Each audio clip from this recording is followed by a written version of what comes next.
Arrancamos con las bases biológicas del comportamiento de la unidad número 3 de psicología.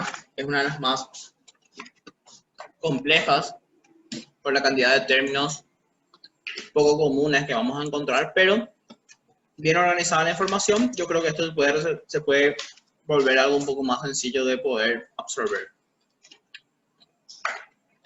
En primer lugar, vamos a dar el sistema nervioso. ¿Por qué les digo en primer lugar? Porque tenemos dos grandes sistemas que tenemos que manejar bien acá. El sistema nervioso por un lado y el sistema endocrino por otro lado. Pero vamos a centrarnos primero en el sistema nervioso.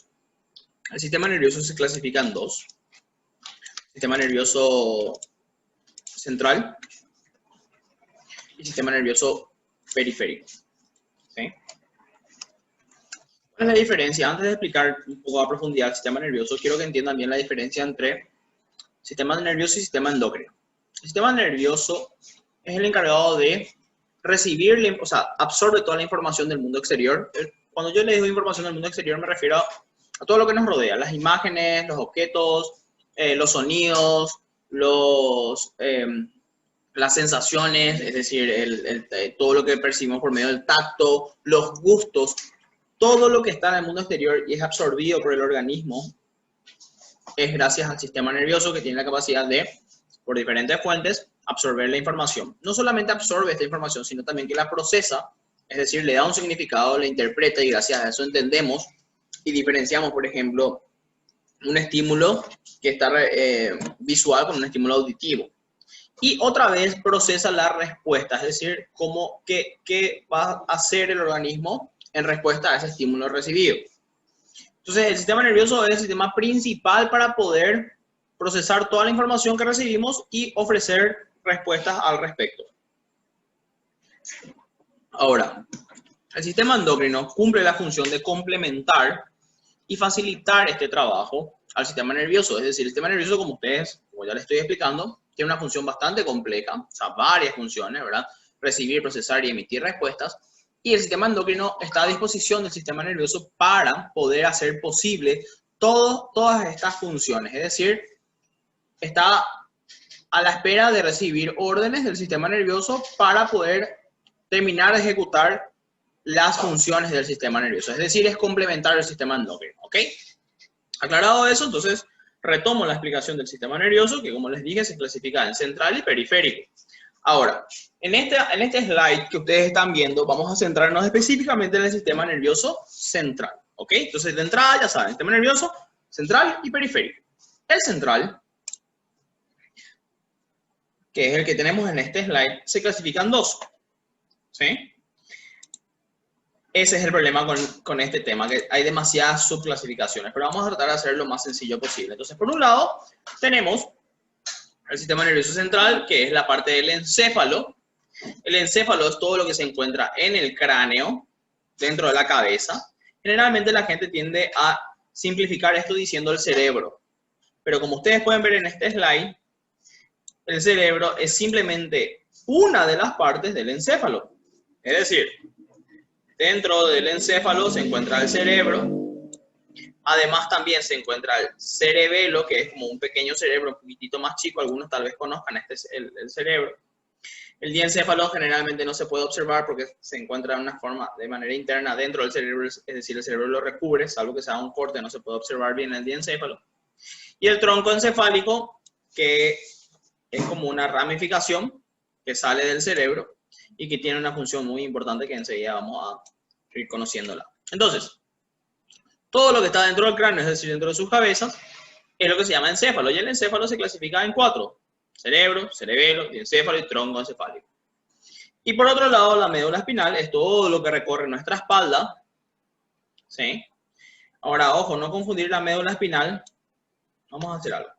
No confundir la médula espinal con la columna vertebral, que no son lo mismo. La columna vertebral serían los huesos y dentro de la columna vertebral se encuentra la médula espinal. Entonces, la médula espinal es la que compone también el sistema nervioso y complementa entonces estas dos subdivisiones del sistema nervioso central. El sistema nervioso central, que es por un lado el encéfalo y por otro lado la médula espinal. Y ahora, por medio de este dibujo semiprofesional, entonces ustedes ya pueden tener una idea más clara de eso. Y sí, es cierto, no son los primeros que piensan que podría dedicarme a dibujar también.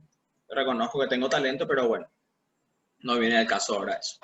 Entonces, volviendo al tema, vamos a centrarnos en lo que es el encéfalo. El encéfalo entonces tiene 4 clasificaciones muy importantes y empecemos con la primera, que es el cerebro, ¿sí? Le pongo ahí un 1 del primero. El cerebro se puede clasificar a través de 2 maneras. Por un lado, según sus lóbulos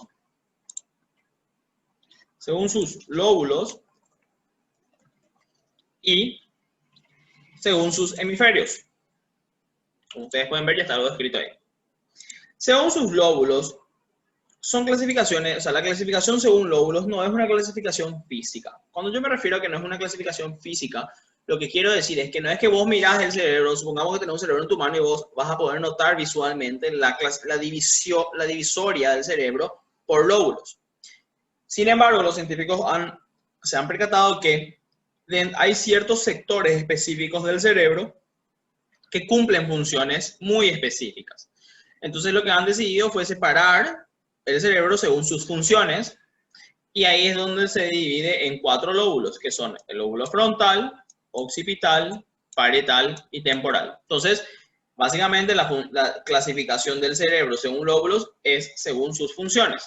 Y por otro lado, se puede clasificar también según sus hemisferios y esta clasificación sí es visual. Es decir, vos tenés un cerebro en tu mano y vas a notar una abertura en el medio, que a esa abertura es a la que me refiero cuando digo que es una divisoria visual y hace que entonces los científicos hayan decidido clasificar en hemisferio derecho e izquierdo, ¿sí? Entonces, es así como podemos clasificar el cerebro según sus funciones y según sus divisiones, ¿ok? Para poder entender mejor esto, vamos a este gráfico. Acá, por ejemplo, ven algo súper pintado, muy lindo, ¿verdad? Del cerebro, todo pintados y su clasificación según lóbulos. Obviamente, si ustedes tienen un cerebro en sus manos o entran a la morgue y ven el cerebro, no lo van a ver así todo pintado de forma natural para que ustedes distingan cuáles son los diferentes lóbulos.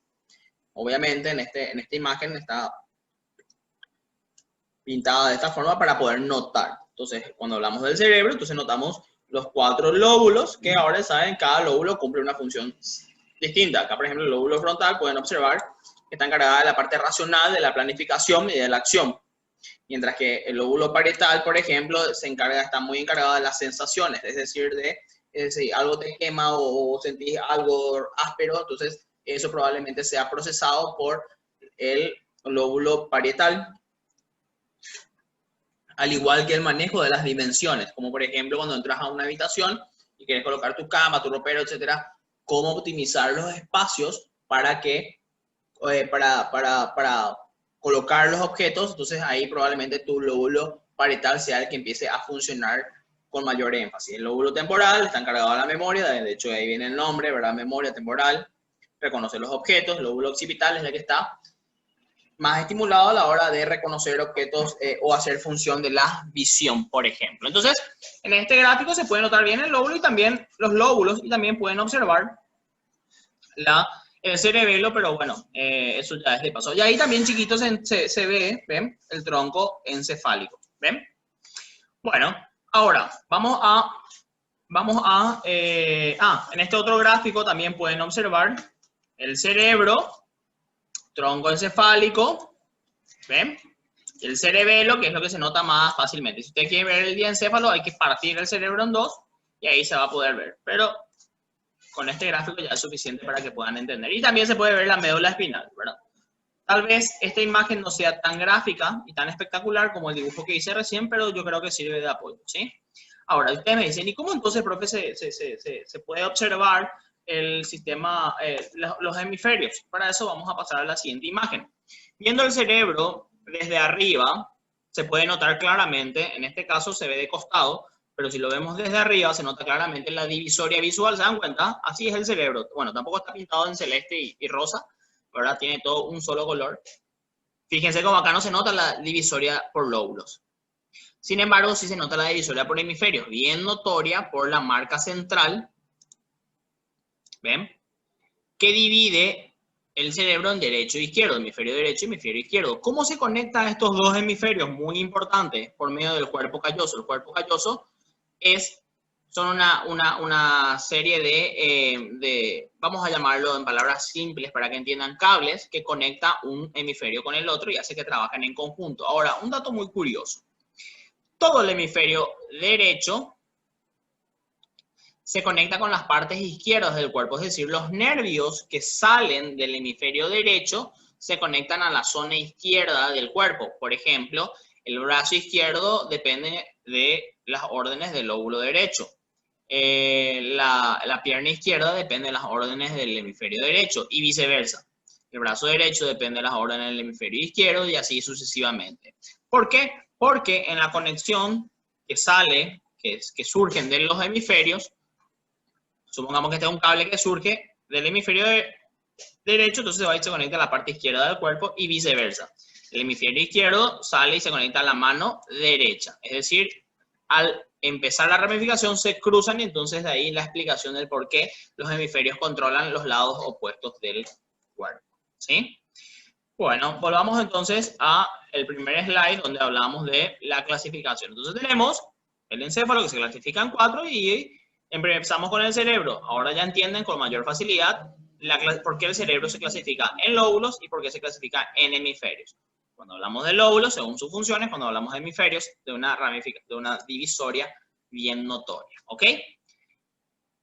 Sí, tomen nota de lo que voy diciendo a la par que voy explicando, porque a la hora que tengan que volver a estudiar van a tener que repasar de todo esto. Luego tenemos el cerebelo. El cerebelo, como ya les mostré, para la suerte de ustedes, no tiene una clasificación que tengan que saber. Básicamente el cerebelo, una de las funciones principales del cerebelo es la de mantener el equilibrio del cuerpo. Es decir, recibís una lesión o un golpe que daña el cerebelo y probablemente te cueste mantenerte parado o equilibrado. Una de las funciones principales del cerebelo, aunque no la única. De hecho, cuando uno consume excesivos niveles de alcohol, justamente una de las primeras partes que empieza a recibir una intoxicación y empieza a funcionar en menor medida es el cerebelo, y eso explica que te cueste mantener el equilibrio y caminar de manera totalmente controlada cuando estás alcoholizado, ¿sí? Para que vean lo loco que es, o sea, que empiecen a relacionar un poco por qué ocurren ciertas cosas bajo ciertas sustancias, ¿sí? Ahora vamos al diencéfalo. El diencéfalo se clasifica tálamo, hipotálamo, hipocampo. Lastimosamente este slide es un poco viejo y no tengo esa ramificación, pero lo van a encontrar creo ya en el material, ¿verdad? Y por último tenemos el encéfalo, que es la última clasificación del encéfalo, ramificación, que es el tronco encefálico. El tronco encefálico, quiero que tomen nota de esto, el tronco encefálico se conecta, diencéfalo, una de las funciones principales son las emociones y la memoria dentro del diencéfalo, de toda la clasificación que mencioné recién. Dentro del tronco encefálico, el tronco encefálico suele ser pregunta de examen. ¿Y por qué se le da tanta importancia? Porque el tronco encefálico conecta el encéfalo a la médula espinal. ¿Cómo se conecta esto? Por medio del tronco encefálico. Entonces, el tronco encefálico lo que logra es que la información que sale del encéfalo llega a la médula espinal gracias al tronco encefálico, que es el puente. Y viceversa, la médula espinal, la información que recaba, lo lleva al encéfalo gracias al tronco encefálico. El tronco encefálico se clasifica en 3. Tiene 3 partes. Mesencéfalo, protuberancia y bulbo raquídeo. Son las 3 partes del mesencéfalo. Ahora les voy a mostrar otra imagen donde van a poder observar mejor las características del... Acá tenemos las características del tronco encefálico. ¿Ven? Entonces, en el tronco encefálico pueden ver justamente el mesencéfalo que les había mencionado, ¿sí? Y acá dice puente de Baroglio, que se le llama también a la protuberancia. Ojo, tomen nota de eso. Y por último, el bulbo raquídeo. ¿Cuál es la pregunta común de examen que suele salir? La pregunta común de examen que suele salir es, ¿cuál es la parte del tronco encefálico que tiene conexión directa con la médula espinal? En este gráfico se puede notar claramente que es el bulbo raquídeo. Y si les pregunta, ¿cuál es la parte del tronco encefálico que se conecta directamente con el cerebro? Entonces, el mesencéfalo. Lo mismo, ¿cuál es la parte que no tiene conexión directa ni con el cerebro, ni con la médula espinal? Entonces, ahí tomarían nota del puente de Barolio o la protuberancia. Pregunta muy común de examen, ¿sí? Entonces, ahí podemos observar básicamente lo que es el encéfalo, sus partes y la clasificación de cada una de sus partes. Sí, yo sé, en cierta medida es tedioso porque hay muchas clasificaciones y subclasificaciones, pero por otro lado, de forma organizada y bien clara, esto termina simplificándose y haciéndose menos complicado. Por último, vamos a la médula espinal y para la suerte de ustedes, la médula espinal no tiene demasiadas clasificaciones. Básicamente, la médula espinal es esta ramificación. Ahora, lo que sí suele ocurrir con la médula espinal es que dependiendo de la zona, pasa que de la médula espinal, vamos a ver, tengo dos dibujos. Cada vez que veo estos dibujos digo, qué buenas imágenes, sirve mucho para ilustrar esta parte. Acá se ve, bueno, la médula espinal y fíjense que hay diferentes nombres. Cervical, torácica, lumbar, sacra y estoy seguro que acá se cortó un último nombre que si mal no recuerdo era coxigeo, algo así era. Son 5 subclasificaciones que recibe la médula espinal. ¿Por qué? Porque en esta imagen ustedes pueden observar que de la médula espinal surgen cables. ¿Qué son estos cables que surgen? Atiendan bien. Estos cables que surgen se llaman nervios.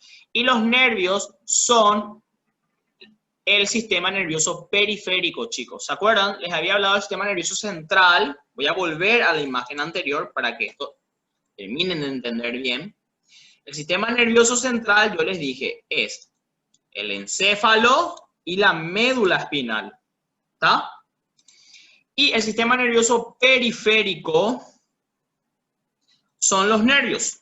¿Qué son los nervios? Todos los cables que salen del encéfalo y que salen de la médula espinal, que como ustedes pueden ver, son varios, son muchísimos. Creo que son algo así como menos de 100 son, pero son bastantes. Ahora mismo no quiero tirar un número para no pifiar, pero son menos de 100, creo, o alrededor de 100. Y esos nervios se conectan a todas las diferentes partes del cuerpo. Y de esa forma es que el cerebro, o sea, el sistema nervioso, mejor dicho, central, tiene conexión a todo el sistema, a todas las partes del cuerpo. Es decir, ahora están entendiendo mejor cómo toda la parte del procesamiento se encuentra en el encéfalo. Todo lo que es procesar información, identificar los objetos, enviar respuestas en el encéfalo.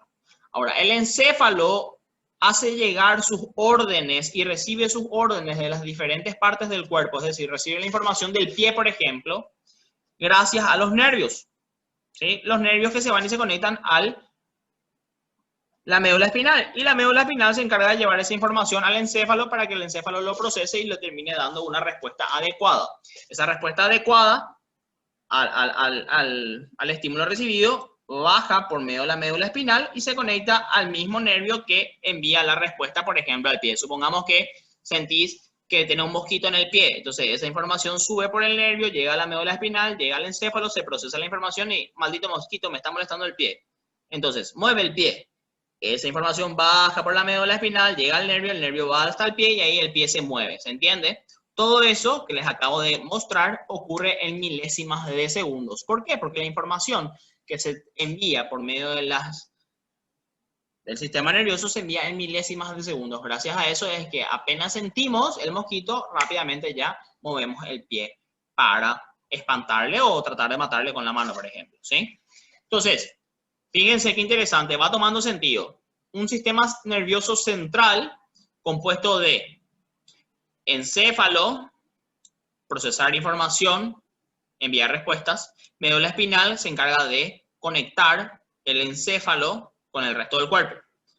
De la médula espinal surgen varios nervios, que son el sistema nervioso periférico. Ojo, no solamente la médula espinal, algunos nervios también surgen del encéfalo. No todos, pero sí, 33 pares de nervios salen de la médula espinal y 12 pares de nervios salen del encéfalo, ¿ok?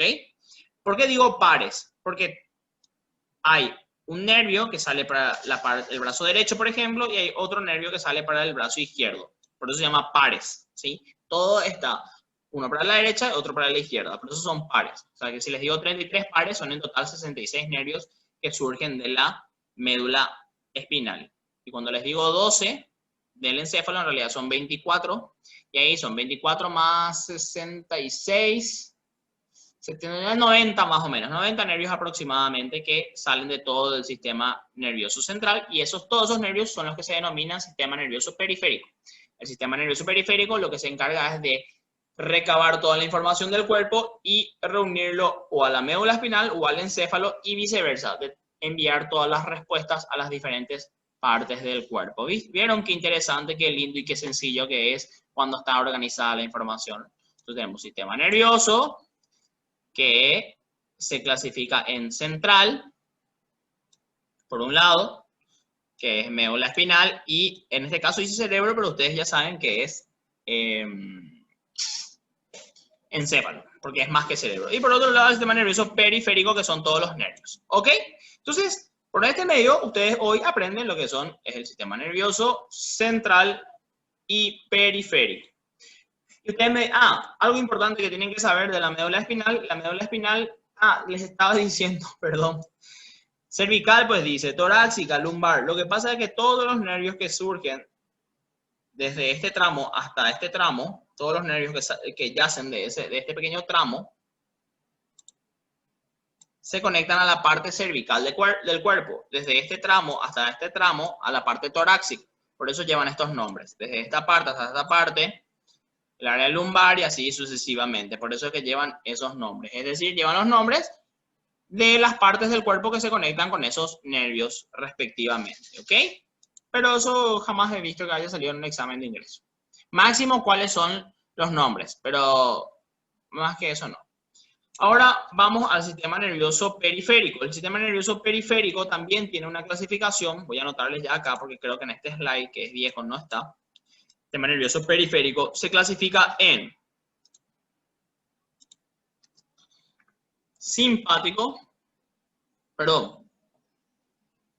autónomo, por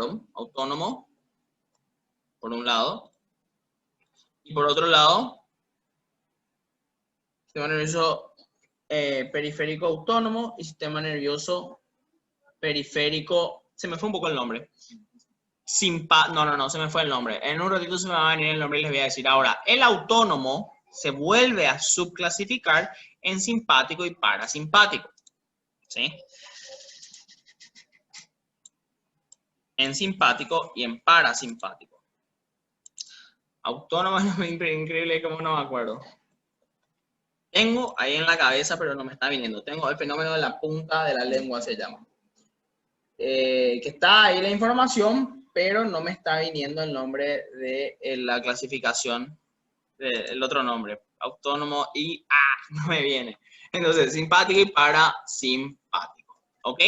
Para que entiendan, la parte autónoma del sistema nervioso se encarga de todas aquellas, o sea, todos los nervios autónomos se encargan de aquellas partes del cuerpo que ustedes no tienen control, como por ejemplo el corazón. El corazón ustedes no es que un día, no sé, su pareja les terminó y dice, ay, no quiero más vivir, corazón, para de latir, y mueren. No, eso no ocurre. ¿Por qué? Porque, gracias a Dios, está controlado por los nervios autónomos, es decir, que funcionan autónomamente y no dependen de su voluntad, ¿sí? Pero el corazón no es lo único, también está el aparato digestivo, el aparato circulatorio, el aparato respiratorio, etcétera, etcétera. Lo mismo pasa con la oxigenación. Ustedes, si quieren suicidar un día dejando de respirar, bueno, voy a dejar de respirar hasta morirme, hasta cierto punto van a poder lograrlo. Es medio autónomo y medio controlado. Pero llega un punto que el cuerpo necesita y por reflejo automáticamente van a seguir respirando. Entonces, hay partes del cuerpo que son autónomas. Y hay partes del cuerpo que ustedes controlan, como por ejemplo los brazos, las piernas, ¿verdad? Entonces, esa parte controlada es la que depende de que no me estoy acordando del nombre, que enseguida les voy a decir. Bueno. Somático, ahí está. Sistema nervioso somático y autónomo. Ahí está, no me estaba acordando. Todo difícil. Ojo con esto. Pero yo me imagino que ustedes no se van a olvidar, porque como yo me olvidé de esto, entonces ustedes se van a acordar con más razón. Entonces, el somático y el autónomo. El somático se encarga de la parte voluntaria del cuerpo, los brazos, las piernas, etcétera, y el autónomo de la parte involuntaria. Ahora, el autónomo otra vez se clasifica en dos, porque el autónomo tiene una división que activa toda la parte involuntaria y una división que desactiva. La que activa, les voy a poner signos matemáticos para que se recuerden, ¿sí? La que activa es el simpático, es decir, vamos a suponer que se empieza a ver, ustedes perciben un peligro, entonces el cuerpo se activa para hacer frente, su corazón empieza a latir más rápido, siempre late, pero empieza a latir más rápido de lo normal, es decir, el sistema simpático se activó. Y después empiezan a correr y después llega un punto que descubren que eso que pensaban que era un ladrón en realidad era su primo que tenía un casco y les quiso asustar nomás. Entonces se empiezan a relajar, entonces ahí se activa el sistema parasimpático que lo que hace es desactivar el cuerpo y lo hace volver a su funcionamiento normal. ¿Ok? Entonces el autónomo, de lo que yo no me encargo, está la parte que activa en casos de peligro y desactiva en momentos de relajación. Y la parte somática, que son las conexiones que se conectan a la parte que yo sí puedo controlar. Según yo, esto queda muy claro. Ojalá que según ustedes también. Bueno, vamos a continuar. Lo que quería decirles es que lo que tienen que saber de la médula espinal es el famoso acto reflejo. ¿El acto reflejo qué es? El acto reflejo son aquellas acciones involuntarias que tienen como finalidad la supervivencia. Y esas no dependen del encéfalo, no dependen del encéfalo, sino que dependen de la médula espinal. ¿Qué depende de la médula espinal? El acto reflejo. ¿Qué es el acto reflejo? Vamos a suponer que ustedes están, a mí me pasó esto 1000 veces de pendejo, me iba yo, por ejemplo, y estaba jodiendo ahí en la cocina, después me voy, lo que sí que en una de esas veo la plancha, quiero agarrar la plancha se había usado recién, estaba recaliente. Entonces, ¿qué pasa? Lo primero que hacen es, cuando tocan la plancha, sueltan automáticamente, por forma en reflejo. Y ustedes y no sienten todavía el dolor. Entonces, tocan la plancha está caliente, ¿verdad? Pero es como que no duele. Y en la medida que van pasando los segundos, el dolor empieza a incrementarse, después ya empiezan a sentir, chore, qué dolor, estaba caliente. Te va y te mojas, ¿verdad? Y después el agua ya no es suficiente, empieza a doler cada vez más. Entonces te vaya a te meter un hielo. Y después el hielo ya no funciona y después ya no hay diosito ni religión que te pueda hacer parar el dolor y ya estás llorando como una marrana, ¿verdad? El dolor cada vez se intensifica más. Sin embargo, el cuerpo no necesitó llegar a esa intensidad de dolor para haber sacado la mano. ¿Por qué? Porque se produjo el acto reflejo. ¿Cómo funciona el acto reflejo? Fíjense, vamos a hacer un pequeño videíto fantástico, tridimensional, 4D, inclusive hasta podría decir que esto podría ser la tecnología 5D. Atiendan bien, vamos a hacer un ejemplo gráfico. Vamos a suponer que está acá la plancha. ¿Sí? Está una plancha Whirlpool, ¿verdad? Y ustedes están acá boludeando. Entonces, ¿qué pasa? Ustedes, pásame la plancha. Tocas la parte caliente. Y está caliente. Entonces, ¿qué pasa? El calor recorre todo tu brazo, sí, acuérdense, siempre en milésimas de segundo, ¿verdad? Y llega a tu médula espinal, acá llega la médula espinal, ¿sí? Y la médula espinal ya dice, boludo, tocaste la plancha caliente. Entonces la médula espinal no le envía la información al encéfalo, automáticamente la médula espinal ya te dice, saca tu mano de ahí. Entonces, la información sale de tu médula espinal, llega a tu mano y vos sacás la mano. Este es el primer acto, ¿sí? Ahora vamos al segundo acto. Entonces, la plancha está ahí, ya no estás tocando, vos estás acá, y el dolor está llegando poco a poco a tu cerebro, ¿sí? Y llega un momento en el cual el dolor ya llega a tu cerebro, el tercer acto, que vos ya estás básicamente llorando de dolor, ¿verdad? Ahora, gracias al acto reflejo, sacaste tu mano más rápido de lo normal antes de sentir el dolor, porque actuó justamente el acto reflejo, que es la acción involuntaria que realiza el organismo para la supervivencia. Vamos a suponer, chicos, que el acto reflejo no existiese. ¿Qué hubiese ocurrido? El acto reflejo no existe. Esta es tu mano. Haz tu mano, ¿verdad? 1, 2, 3, 4, 5, chiquito tu dedo gordo. Supongamos que el acto reflejo no existe. Si el acto reflejo no existiese, entonces ocurriría esto. Tocas la plancha, la información llega a tu médula espinal. ¡Oh, rayos, nos quemamos! Y le envía la información al cerebro encéfalo. ¿Qué hacemos? Nos quemamos. ¡Oh, rayos! Saca tu mano rápido. Entonces envía nuevamente la información hasta esa zona y de tu médula espinal llega a tu mano. Saca tu mano, y ahí recién sacas tu mano. Para ese momento tu mano ya va a estar lista para comerse, directo. O sea, ya se asó totalmente para ese instante. Y vos me dirás, sí, pero me dijiste que el cerebro envía información en milésimas de segundos. Exacto, en milésimas de segundos. Pero para cocinarte la mano, milésimas de segundos ya puede ser demasiado tarde. Es decir, hay funciones que deben actuar aún mucho más rápido de lo que normalmente ya actúa el sistema nervioso, y ahí es donde entran en acción los actos reflejos. Lo mismo ocurre cuando vos estás caminando por la calle boludeando con tu celular y de repente esquivas una rama. Antes de darte cuenta que hay una rama, es como que por automáticamente esquivaste, nuevamente, acto reflejo. O cuando chocaste la rama, vamos a suponer que no esquivaste, chocaste la rama, pero cerraste el ojo increíblemente, ni vos sabes cómo, antes de chocar la rama. Y te golpeaste la cara, te diste un sopapo, como diría Dali, pero, sin embargo, no te entró la rama en el ojo porque cerraste justito antes de lastimarte. ¿Por qué? Gracias al acto reflejo del sistema de la médula espinal. Es decir, además de enviar y recibir información y hacerle llegar al encéfalo, también cumple una función muy importante que es la del acto reflejo. Ay, miren, al peor me estresé tanto. Había sido, sí tenía, es que soy tan bueno que a veces yo mismo me sorprendo. Miren, había sido el gráfico del sistema nervioso periférico, autónomo, somático, bueno, ya les expliqué igual, ¿ok? Entonces, todo eso es el sistema nervioso. Ahora, ya conocemos todo el sistema nervioso a grandes rasgos. Ahora vamos a conocer en detalle el sistema nervioso. El sistema nervioso yo siempre me gusta compararlo con una empresa. Es como una empresa donde ¿cómo se dice? Sería como Tigo, ¿verdad? O como, no sé, Claro, o como Nike. Una gran empresa, pero esa empresa para que funcione necesita funcionarios. Y a esos funcionarios en el sistema nervioso se los llama neuronas, ¿sí? Y la otra gran empresa que funciona se llama, en este caso, sistema endocrino, y los funcionarios del sistema endocrino no se llaman neuronas, se llaman hormonas, ¿sí? Que es lo que vamos a estudiar dentro de un rato. Pero antes de llegar a los funcionarios de cada una de las empresas, vamos a conocer cuáles son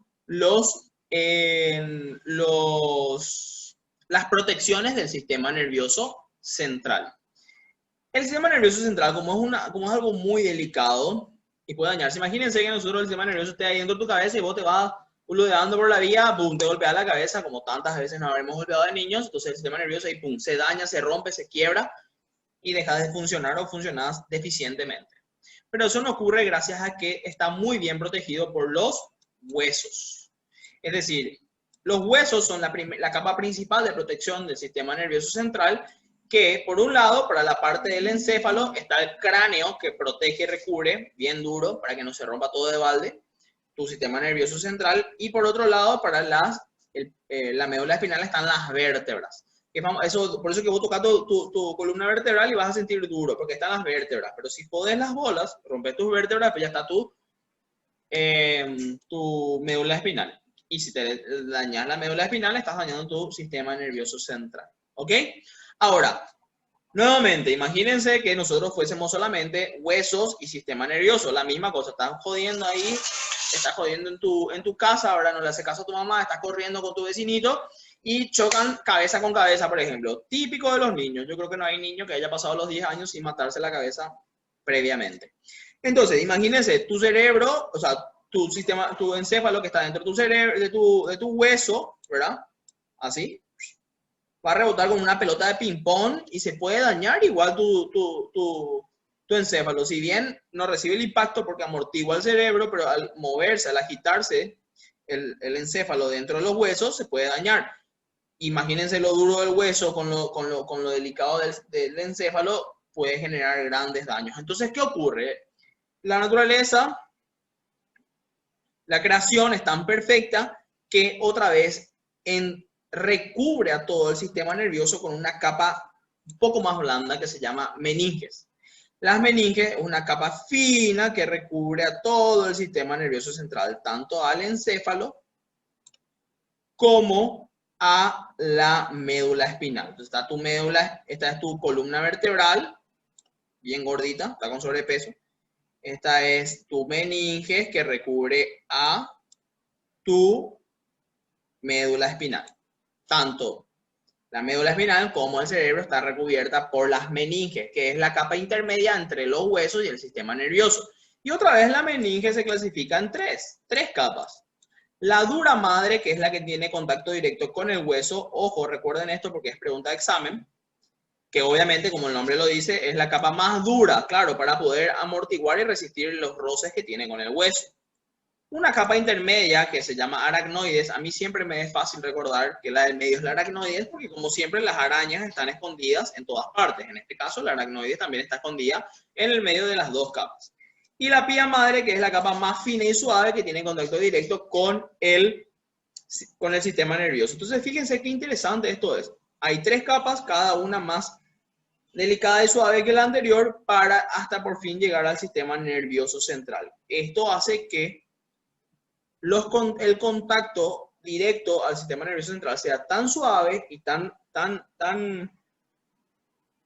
¿cómo se dice? Tan amortiguado estén que cuando uno se golpea la cabeza con su vecinito por cabezudo, entonces, lo primero que impacta es el hueso, luego la dura madre, luego la aracnoides y luego la pía madre y después recién llega al sistema nervioso.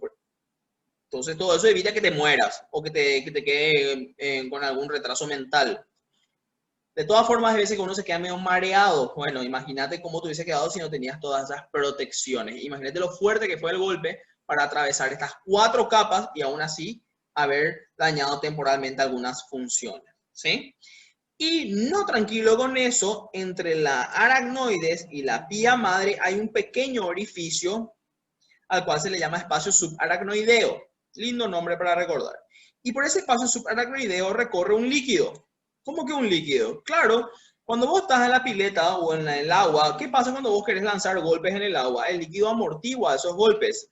Dará una nueva función fantástica que tiene el organismo. Es decir, no contento con las 4 capas, otra vez hace recorrer un líquido internamente que, además de amortiguar los golpes externos, cumple también una función nutritiva, es decir, nutre al organismo y también desecha todo lo que no necesita el sistema nervioso central. Así, en conjunto, todos los huesos y las meninges, junto con el líquido cefalorraquídeo, cumplen la función de protección del sistema nervioso central. Claro, algo tan delicado e importante como el sistema nervioso debe estar bien protegido. Y me preguntarán, ¿y no están protegidos también los nervios? Y eso es más difícil proteger porque, bueno, como ustedes vieron en la imagen anterior, primero que son varios y son ramificaciones que recorren todo el cuerpo. Por eso probablemente Dios dijo, no, solamente voy a proteger lo más importante, ¿sí? Pero bueno, esto está recubierto por los músculos, está recubierto por la piel, entonces de alguna manera es más difícil de dañarse, salvo que recibas un corte, no sé, que te atraviese algo y justo agarre un nervio, ¿verdad? Entonces ahí capaz y pierdas la sensibilidad de ese nervio. Bien, entonces vamos entendiendo cómo funciona el sistema nervioso central y el sistema nervioso periférico y su capa protectora, ¿verdad? Ahora vamos acá está el dibujo, fíjense, acá se puede notar bien, está la piel, está el hueso y luego están las meninges, ¿verdad? Que son 3 capas. La pía madre, la más suave, que es la que tiene contacto directo con el sistema nervioso, ¿ven?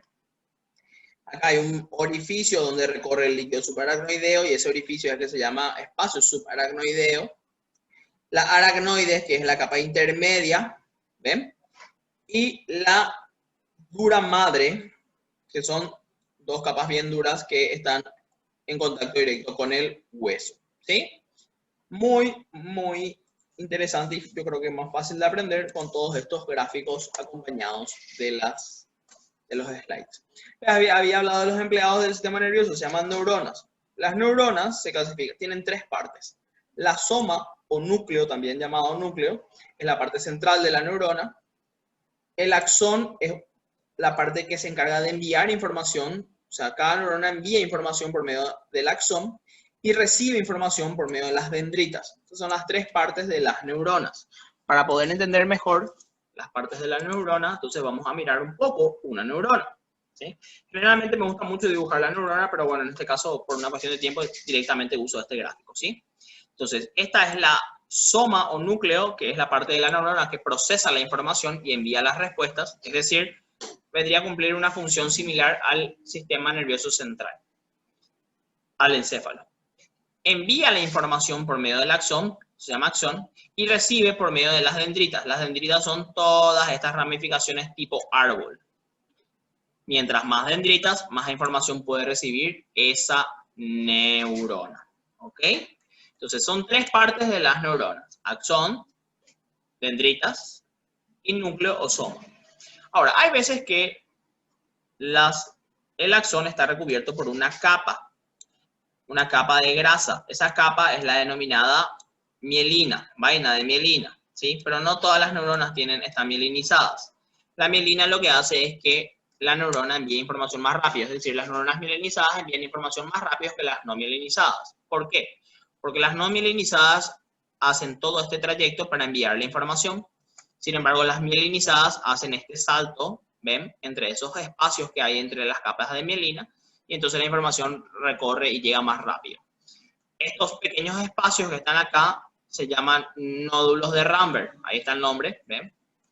Que como les dije, solamente hay en aquellas neuronas que están mielinizadas. Si hacemos un zoom de la parte final del axón, vamos a ver de esta manera. Esta segunda imagen lo que muestra es la parte final de la neurona. ¿Qué pasa? Una neurona, es decir, un axón, el axón de una neurona se conecta con otra neurona, con la dendrita de otra neurona. ¿Por qué? Porque el axón envía la información y la dendrita la recibe. Ese proceso de traspaso de información de un axón a una dendrita es lo que se llama sinapsis. ¿Qué es la sinapsis? ¿Una parte de la neurona? No, es el proceso a través del cual se envía información de un axón a una dendrita. ¿Sí? En la sinapsis participan varias partes. En primer lugar, la parte final del axón se llama botón terminal. El botón terminal tiene estos pequeños orificios, ¿ven? Que se abren, esos orificios se llaman vesículas sinápticas, y esos orificios al abrirse liberan estos puntitos que están acá. ¿Qué son estos puntitos? Los famosos neurotransmisores. Es decir, el neurotransmisor es el componente químico que se transmite de una neurona a otra neurona, y eso es lo que se interpreta por la neurona receptora, y es decir, se transmite la información por medio de neurotransmisores. ¿Cómo ocurre eso? Ocurre por el axón, que libera los neurotransmisores por las vesículas sinápticas, y es recibida por los receptores de neurotransmisores de las dendritas, ¿ok? Este espacio, ojo, nunca hay un contacto directo entre el axón y la dendrita, nunca. Simplemente hay un pequeño espacio y a través de ese espacio cercano se hacen el intercambio de información. Y ese espacio cercano es lo que se conoce como espacio sináptico, es el espacio donde se hace el traspaso de información, ¿ok? Entonces, aclarado todo eso, volvemos a la imagen anterior y ahí vemos que la neurona, primero conocemos ya sus partes y ya saben también lo que es la sinapsis. La sinapsis es la transmisión de información desde un botón terminal hasta el botón receptor que recibe los neurotransmisores. ¿Dónde se produce todo esto? En un espacio sináptico, ¿ok? Muy bien, me gusta mucho mi resumen. Ahora, ¿qué es lo que es materia gris y materia blanca? ¿Se acuerdan que les dije que algunas neuronas están mielinizadas y otras no? Si ustedes ven el cerebro por neuroimagen, van a ver que hay partes que son medio grisáceas y hay partes que son medio blancas. Se ha descubierto que esa parte grisácea es la que no tiene vaina de mielina, es decir, ahí se encuentran concentradas las neuronas no mielinizadas.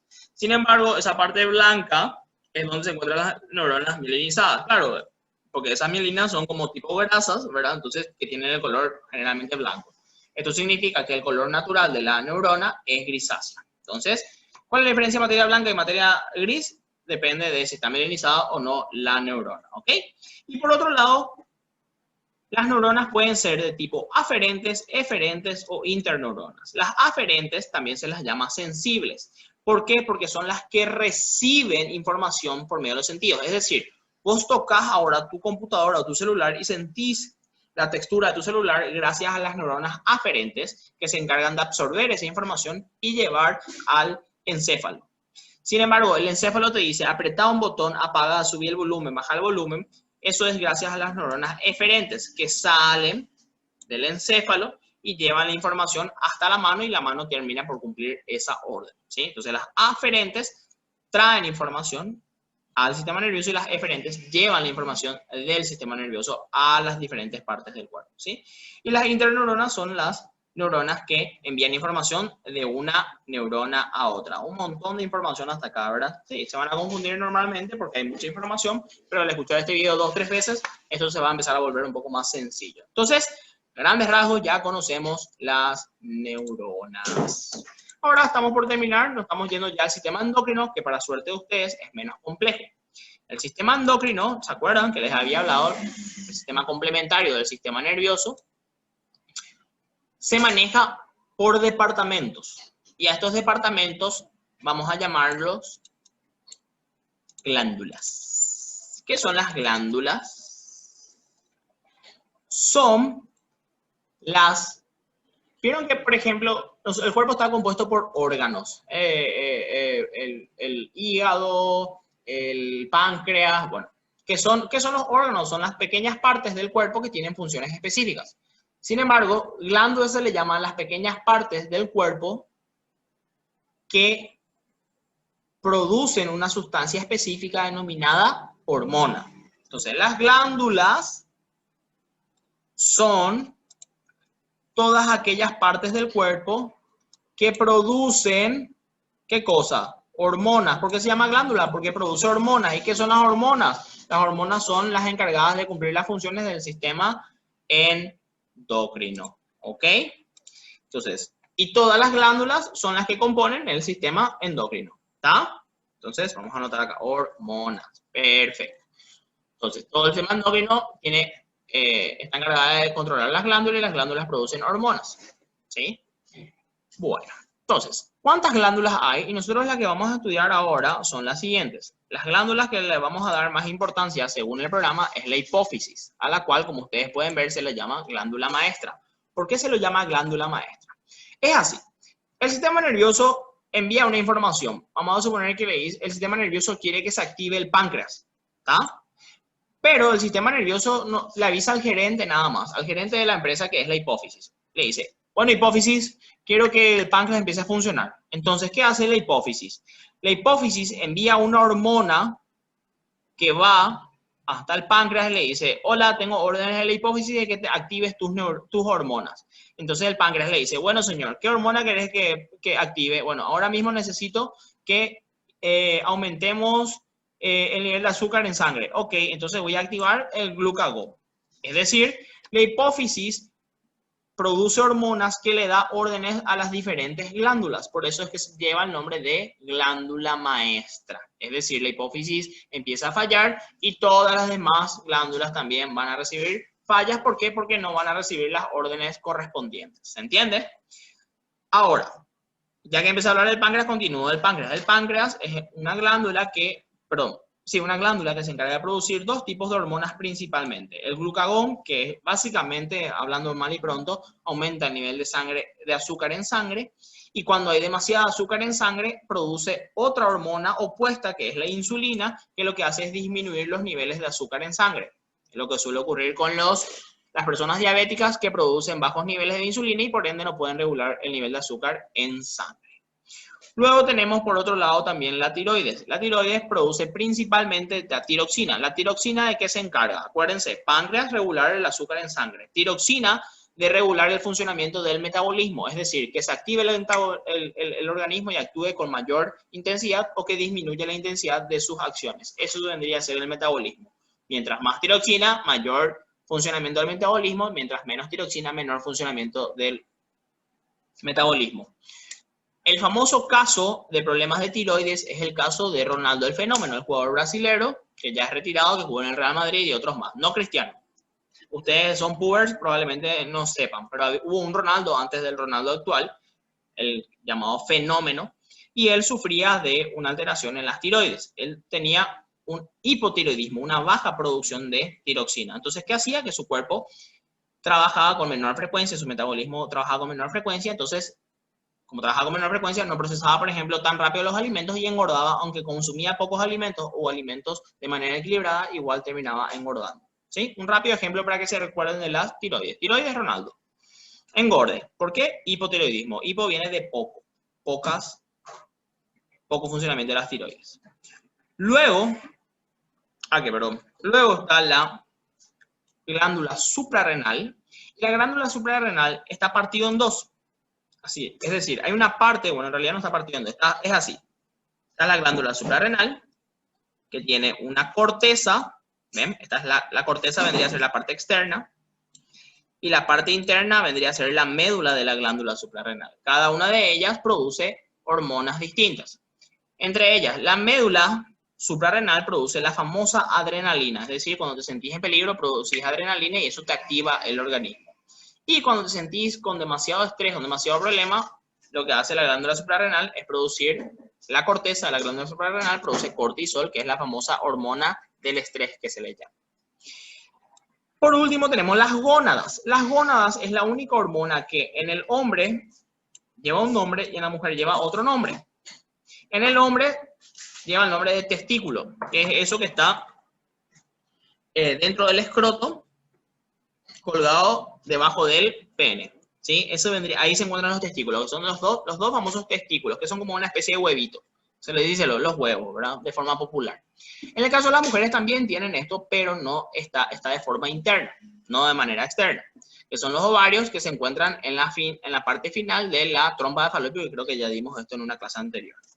Entonces, las gónadas, las únicas glándulas que en el hombre y en la mujer llevan nombres distintos y también tienen ubicaciones distintas. En la mujer, al final de las trompas de Falopio, internamente, y en el hombre, de manera externa, dentro de la bolsa escrotal, debajo del pene. ¿Sí? Acá hay algo que quiero aclarar muy bien. Tanto los testículos como los ovarios producen diferentes hormonas como estrógeno, andrógeno y testosterona. Sin embargo, en mi slide ustedes ven que el ovario resalta el estrógeno y el testículo resalta el andrógeno y la testosterona. ¿Por qué hice esto? Para que ustedes se recuerden que en el caso de las mujeres producen mayor cantidad de estrógenos y menor cantidad de andrógenos y testosterona. Eso es lo que marca las diferencias físicas en hombres y en mujeres. Por eso es que van a ver que las mujeres tienen la voz más fina, la concentración de grasa más pronunciada en los pechos, en las cinturas. Esas diferencias se deben a cuestiones hormonales. Es decir, hay hormonas que las mujeres producen en mayor cantidad que los varones. Producen también andrógenos y testosterona, pero en menor cantidad. En el caso del hombre, el hombre produce mayor cantidad de testosterona y andrógenos que de estrógenos. Por eso es que van a encontrar que los hombres tienen diferentes características, las famosas características masculinas. La voz más gruesa, el cuerpo más voluminoso, los músculos más voluminosos, más fuerza, vello facial, por ejemplo. De eso están cargadas las hormonas masculinas. Masculinas no porque solo los hombres producen, sino porque producen en mayor cantidad que las mujeres. ¿Ok? Con esto le damos finalidad a la famosa unidad 3, tan entretenida y tan técnica que tienen en el programa. Y con esto cerramos. Ya acá tienen un gráfico para poder ver dónde más o menos se ubican cada una de las glándulas que les acabo de mencionar. Fíjense, el hipotálamo, que es la glándula maestra, luego se encuentra dentro del encéfalo, pero es una glándula. ¿Por qué es una glándula? Porque produce hormonas, no neuronas. La hipófisis, la hipófisis que se encuentra en el cerebro. ¿Sí? El hipotálamo es parte del cerebro. El hipotálamo, ¿se acuerdan que les dije que era parte del diencéfalo? Tiene conexión directa con muy cercana a la hipófisis. De la hipófisis es que viene la tiroides, garganta. Para tiroides nos dimos, pero porque no está en el programa. Páncreas. Glándulas suprarrenales que se encuentran... Ay, no recuerdo el nombre de esto, pero bueno. Están hablando de los suprarrenales y los ovarios que les dije, mujeres internos, hombres externos. Espero que hayan disfrutado esta clase y nos vemos en la unidad 4.